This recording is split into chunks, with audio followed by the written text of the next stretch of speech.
Hello everybody and welcome back to my channel. And if this is your first time here, welcome. This is Essential Patience and I am Patience.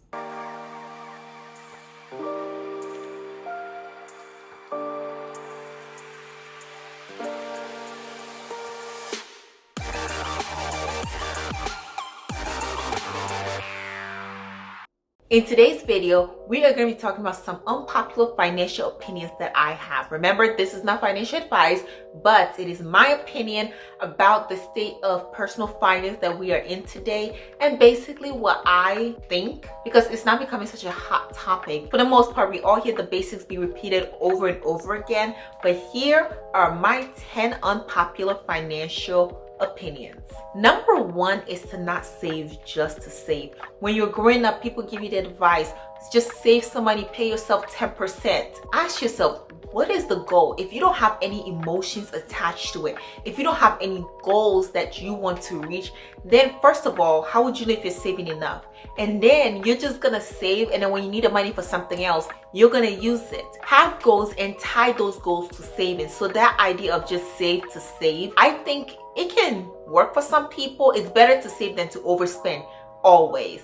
However, you need to have goals. Do you want to buy a house, a car, retirement? What goals do you have for saving? And I think it would even make the journey more enjoyable if you don't already have savings goals, and put an amount to it as well so you can enjoy and celebrate along the way. Number two, I kind of hinted at in number one, which is that if you pay yourself 10%, which is something that people always say, pay yourself first, pay yourself 10%. You're probably not gonna have enough to retire comfortably in the United States, or maybe even anywhere, depending on what your lifestyle is like. If you're only saving 10% of your income, whether gross, but especially if it's net, you are going to have a hard time retiring, because it is not going to be enough just to pay 10%, especially using the median individual income in the United States. It's not going to be enough. It's less than 50,000, which means that if you're doing gross, you're saving about 5,000 per year, which is still a decent amount. If you're doing net, probably even less, maybe $3,000-$4,000. If you just save for the next 10 years on $5,000, that's $50,000. If you save that for 40 years, that is still not enough money to retire on. Sadly, if you invest, you have a better chance of course, growing it, compound interest, and it's gonna be a lot of money. But still, for most of us, we're going to have to invest more than 10% for retirement, and find out different places in your life that you can cut back on and retire. And I just think it's an unpopular opinion, because somebody says, pay yourself 10%. If some people need more than 10%.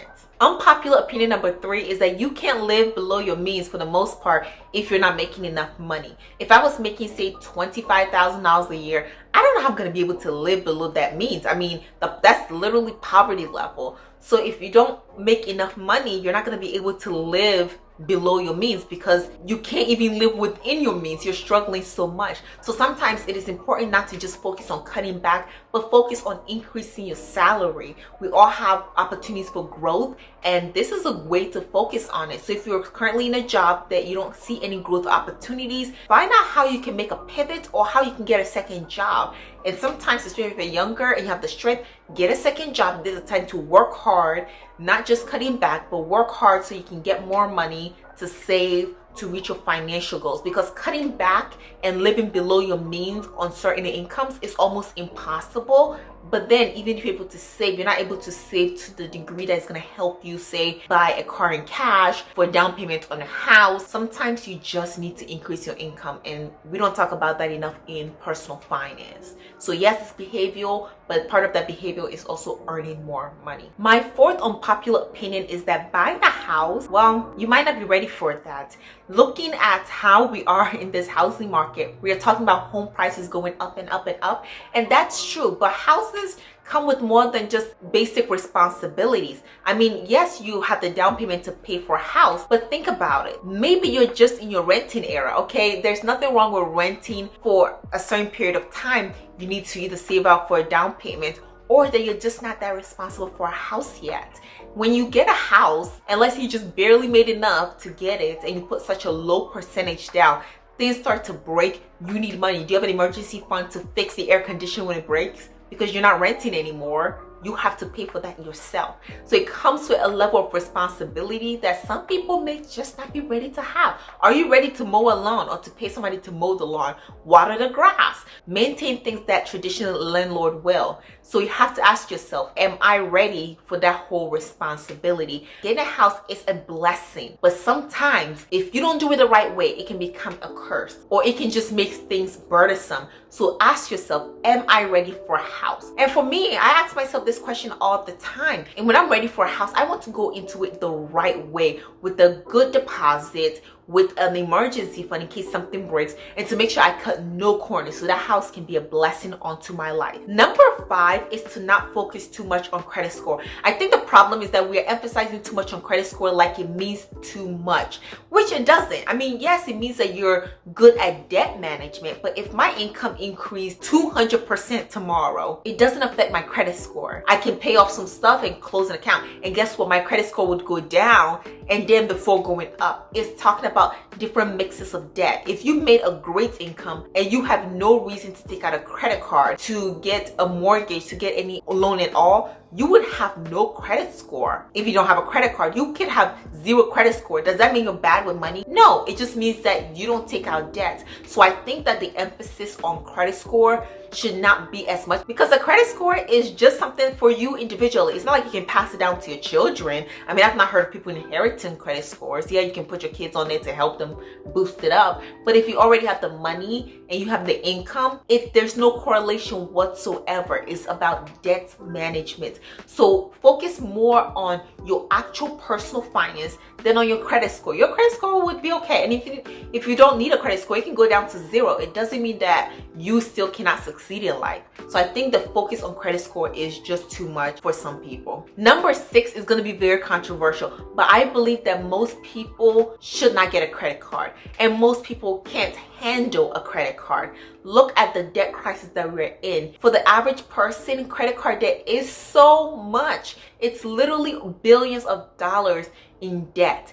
And when we are looking overall, not individually, but like for the entire country, but when we're looking at credit cards, I think some people just need to use their own money, and some people just need to use a debit card, because when they use credit card, they overspend, they don't pay it on time, they don't know how to look at the interest rate and think, what does this actually mean? So if you don't know all the ins and outs about a credit card, if you're not a person that pays bills on time, if you're not a person that makes enough money to actually live on, I would say skip the credit cards altogether and focus on other goals rather than taking out credit cards to somehow build your credit score or to live off of. And I know it's unpopular to say so, but I think if some people did not have a credit card, they would be in a much better position, a much financially better position than they are in now. Having a credit card allows people to put certain things off, but if you had to pay for everything directly out of your bank account at the moment,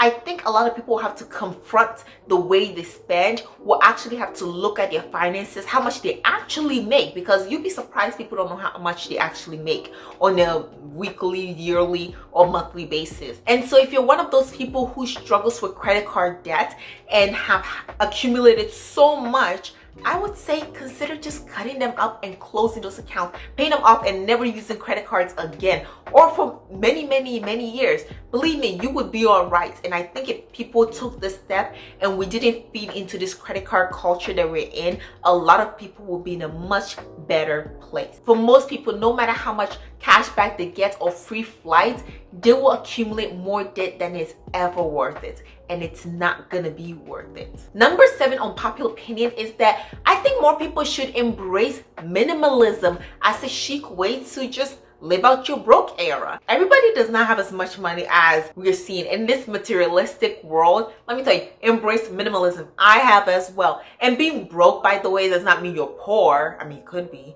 But sometimes it could just be that you have goals and then you have money, but not money for those things. So embracing minimalism would force you to really be intentional about what you spend and what you put in your space, and ask yourself, is this worth it? Is this worth my other goals that I am forsaking for this item? It's a good way to just not have much. And if people ask you, why don't you have more? You're like, I'm a minimalist. It's really nice to say that. And when you have to ask yourself, does this bring me joy? And it doesn't. You can just use that as an explanation. I know minimalism was kind of popular a few years ago, but now we've become like hoarders and materialistic and back at our own behaviors.